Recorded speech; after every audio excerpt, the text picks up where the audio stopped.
9 सिरों को काट करके जब यज्ञ कुंड में डाला तो भोले शंकर को प्रसन्न होना पड़ा। भोले शंकर प्रकट हुए, रावण से कहा, रावण क्या कमी है तुम्हारे पास? सब कुछ तुम्हारे पास है, फिर भी किस लिए ये साधना कर रहे हो? मैं इस बलिदान के द्वारा प्रसन्न।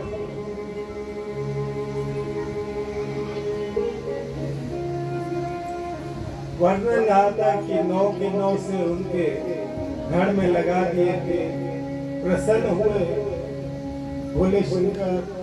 रावण ने कहा, हे शंकर, ये मेरे आराध्य देव, अगर तुम प्रसन्न है तो वरदान, प्रसन्नो भव देवेशः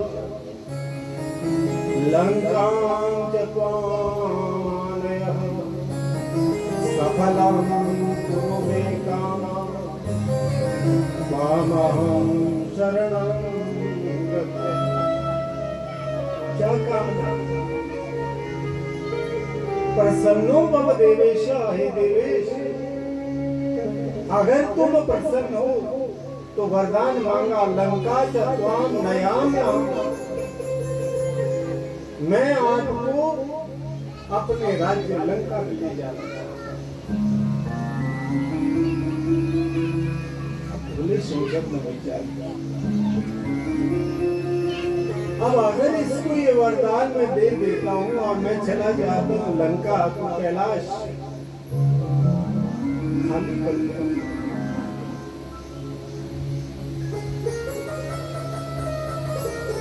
विचार किया भोले शंकर ने। भोले शंकर ने कहा, ठीक है, अगर मैं तुम्हारी तपस्या से प्रसन्न हूँ। उन्होंने अपना एक विग्रह दे दिया, शिवलिंग दे दिया। हे रावण, इस शिवलिंग को ले जाओ, मेरा ये स्वरूप है। श्रूयताम राक्षस श्रेष्ठः वचो में सारत्वया नियताम स्वगृहे में ही सद्भक्त्या लिंगम उत्तमम्। मेरा ये स्वरूप जो है इस लिंग में है, इस लिंग को तुम अपने घर ले जाओ। रावण बहुत प्रसन्न हुआ, लेकिन फिर कहा, भोले बाबा, लेकिन हे रावण, अगर यहाँ से जाते कैलाश से जाते हुए लंका के मध्य मार्ग में कहीं भी तुमने अगर लिंग को, इस चिन्ह को पृथ्वी के ऊपर रख दिया तो मेरे हिसाब का वही भूमो लिंगे यदा त्वं च स्थापिष्यसि यत्र वे स्थास्यस्तत्र न संदेहो यथेच्छसि तथा कुरु। रावण, तुम्हारी जैसी इच्छा है, लो मैं तुम्हें ये विग्रह। रावण ने कहा, मैं क्यों नीचे रखूंगा? इतना बलशाली रावण था। रावण ने जैसे उस शिवलिंग को लेकर के जैसे जाने लगा, देवताओं ने विचार किया, अगर इस विग्रह को, शिव के इस शिवलिंग को अगर लंका में ले जाएगा तो पहला बलशाली है, और अब शिव की और आराधना करके न जाने क्या प्राप्त कर लेगा। देवता फिर उसी विष्णु भगवान की शरण में गए। उनकी रक्षा के लिए विष्णु भगवान ने एक गोप का वेश धारण करके, एक ग्वाले का वेश धारण करके मार्ग में, जहाँ से रावण जा रहे थे, मार्ग में उन्हें मिले। रावण को देखा, रावण से पूछा, रावण जल्दी जल्दी शीघ्रता में कहाँ तक जा रहा? मैं लंका के लिए जा रहा। कैलाश से आया। साथ साथ चलने लगे, कुछ देर वार्तालाप भी होने लगे। जितने कुछ दूर तक गए थे कि रावण को मूत्र वेग बढ़ गया, लघु शंका का वेग बढ़ गया, रोक न सका। विचार किया, अगर मैं इस शिवलिंग को जमीन पर रखता हूं तो यही स्थापित हो जाएगा। उस गोप से कहा, उस गवाले से कहा, अरे गवाले देखो तुम अब मेरे मित्र बन गए, कुछ कदम साथ चले। शास्त्रों में वर्णन है कि 7 कदम भी अगर साथ चलते हैं तब भी मित्रता हो जाती है। ये गोप है गवाले, तुम मेरे मित्र हो, मेरा एक काम करोगे? मैं कहा बोलो। कुछ क्षण के लिए, कुछ देर के लिए इस शिवलिंग को तुम अपने पास रखो और मैं जितने लघु शंका से आया निवृत्त हो उतनी देर के लिए तुम अपने पास। उस गोप ने, गवाले ने उस शिवलिंग को अपने हाथ में डाला। रावण गया, लेकिन रावण का वेग इतना बड़ा कि बहुत समय रावण को हो गया। उधर उस गोप ने, गवाले ने उस शिवलिंग को वहीं पर जमीन के ऊपर रख दिया। और रावण जब आया तो उस गोप से कहने लगा, अरे देखो तुमने क्या कर दिया, शिवलिंग को जो जमीन के ऊपर रख दिया। मैं कर रहा, मुझे भार ज्यादा लग रहा था, इतनी देर आपने लगा दी, आपने बोला था कुछ क्षण में मैं आ गया, इतनी देर लगा दिया। मैं कहा चलो कोई नहीं, गवाल तो वहां से निकल गया। मैं कहा कोई बात नहीं। जैसे उसे उठाने लगा, बहुत प्रयास किया रावण ने, लेकिन उस शिव विग्रह को, शिवलिंग को उठा ना पाया। बहुत प्रयास करने पर भी जब नहीं उठा पाया तो रावण निराश होकर के लंका पहुंच गया। जब लंका में पहुंचे, मंदोदरी ने बड़ा स्वागत किया। कहा स्वामी आपको विशेष साधना के लिए गए थे, क्या आपकी साधना पूर्ण हो गई? रावण ने कहा, मंदोदरी साधना तो पूरी हो गई थी, भोले शंकर से मैं वरदान भी प्राप्त कर लिया। उन्होंने मुझे एक विग्रह दिया, शिवलिंग दिया, सारी बात कही, लेकिन वो वहीं पर स्थित हो गया, मैं उसे उठा नहीं पाया। मंदोदरी ने कहा स्वामी कोई बात नहीं, अब हम नित्य प्रति जो है उसी स्थान पर लंका से शिव की पूजा करने के लिए जाएंगे। रावण ने इसलिए साधना की थी कि वह नित्य प्रति साक्षात शिव को ही अपने घर लाऊंगा और उनकी पूजा करूंगा। पत्नी मंदोदरी पतिव्रता धार्मिक, उन्होंने कहा स्वामी कोई बात नहीं, हम वहीं हर रोज नित्य जो है पूजा करने के लिए जाएंगे। रावण ने कहा ठीक बात, लेकिन फिर विचार किया देवताओं, अगर इनका नित्य का नियम बन गया, एक तो आज तक इतने परेशान किया है देवताओं को,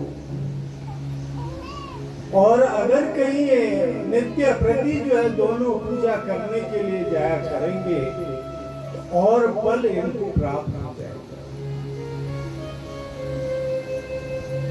जब विचार किया, इस दुर्भावना से जब चिंतित थे सारे देव, तब देवताओं ने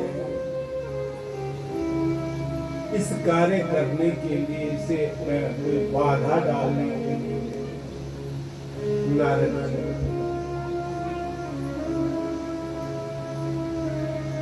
तपस्या में अनेकों विघ्न बाधाएं आती हैं। कल की कथा में आप लोगों ने सुना था, गौतम ने तपोबल से एक अक्षय तालाब को जल को प्राप्त किया, लेकिन ऋषि सहन न कर सके,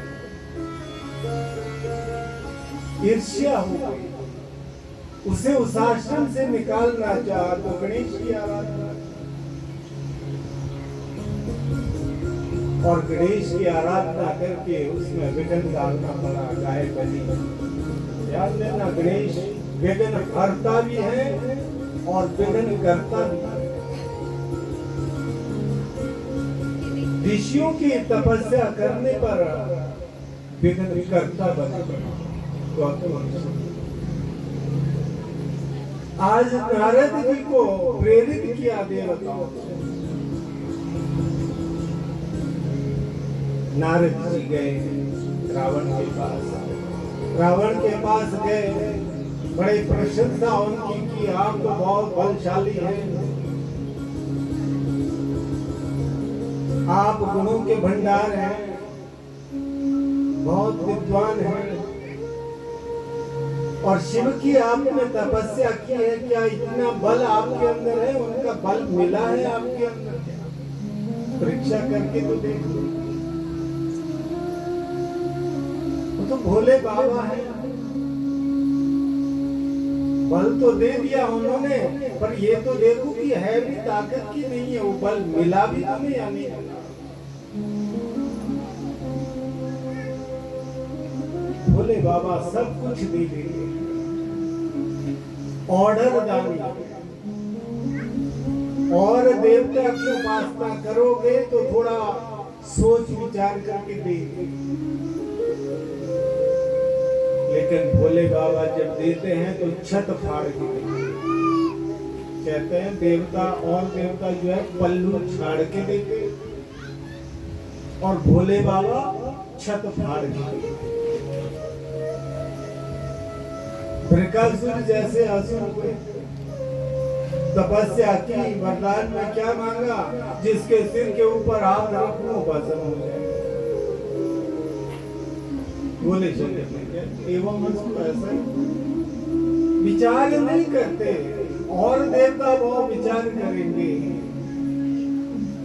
जगदम्बा की आराधना करो ना, बहुत विचार करेंगे, या थोड़ा और कुछ बिगड़ पड़ गया तो और नाराज हो जाए।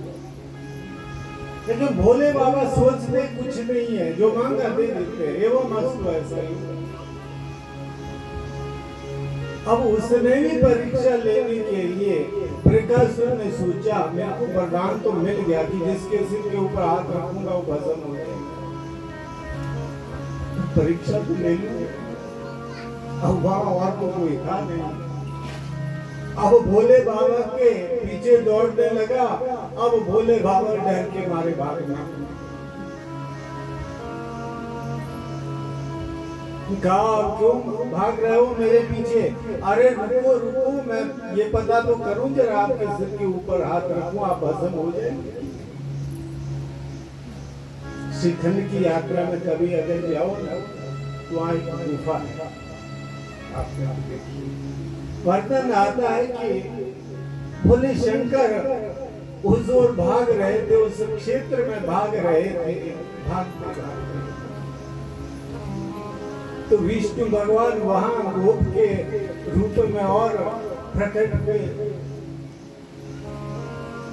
और वृकासुर से कहने लगे, अरे क्यों भागे जा रहे हो, किसके पीछे? उन्होंने भोले शंकर के पीछे। क्यों? भाई उन्होंने वरदान दिया है, मैं ये परीक्षा लेना चाह रहा हूँ कि हाथ जिसके सिर के ऊपर रखूंगा क्या वो भस्म हो जाएगा। विष्णु भगवान ने कहा, अरे उस भोले बाबे पर विश्वास करते, भांग धतूरा नशा करने वाले, उनका वाणी कभी सत्य नहीं होती है। वो तो तांडव नृत्य करना जानते हैं, वो क्या जाने किसी को बर्बाद करना।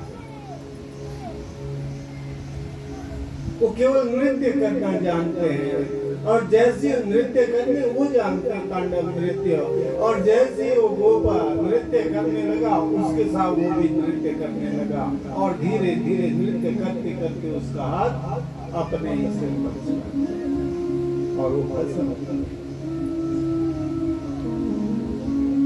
भस्मासुर नाम पड़ा, बृकासुर उसका नाम। नारद जी आज रावण को भी कह, रावण आराधना तो तुमने की है बोले शंकर की, लेकिन क्या उन्होंने तुम्हें बल दिया है? अगर बल दिया है तो जाओ जरा, तुम्हारी भुजा में कितना बल है, जरा कैलाश को उठा करके तो देखो। रावण ने ये बात कही, अब मुझे क्या पता कि इतना बल है। बाणासुर की कथा आपने सुनी, अनेकों चरित्र हैं। बाणासुर को भी अभिमान हुआ। आज रावण ने भी विचार किया, प्रेरित किसने किया? नारद। अरे जाओ, तुम्हारे बल की परीक्षा भी हो जाएगी, जरा कैलाश पर्वत को उठाओ। वो जैसे गए कैलाश उधरणे यत्न कर्तव्यश्च पुनः, जैसे वहां गए कैलाश को उठाने लगा, कैलाश पर्वत हिलने लगा। भोले शंकर ने देखा, अरे रावण आज मेरे ही साथ वो कैलाश पर्वत को हिलाने लगा। भोले शंकर ने उस रावण से कहा, रे रे रावण, दुर्भक्ता मां गर्वम वह दुर्मति, हे रावण मत कर, शीघ्रम च तव हस्तानां दर्पघनश्च भवेदिह, शीघ्र ही तुम्हारा बल का अभिमान जो तुम्हें है वो पतन हो जाएगा। तो श्री राम के द्वारा जो रावण का अभिमान भंग हुआ। लेकिन यहाँ पर जो वैद्यनाथेश्वर की कथा है, जहाँ पर वो शिवलिंग रावण ने रखा था, जहाँ स्थिर हो गया था, वो स्थान ही वैद्यनाथेश्वर पड़ा है। बोलो वैद्यनाथेश्वर धाम की। ऐसे वैद्यनाथेश्वर 9 ज्योतिर्लिंग की स्थापना हुई।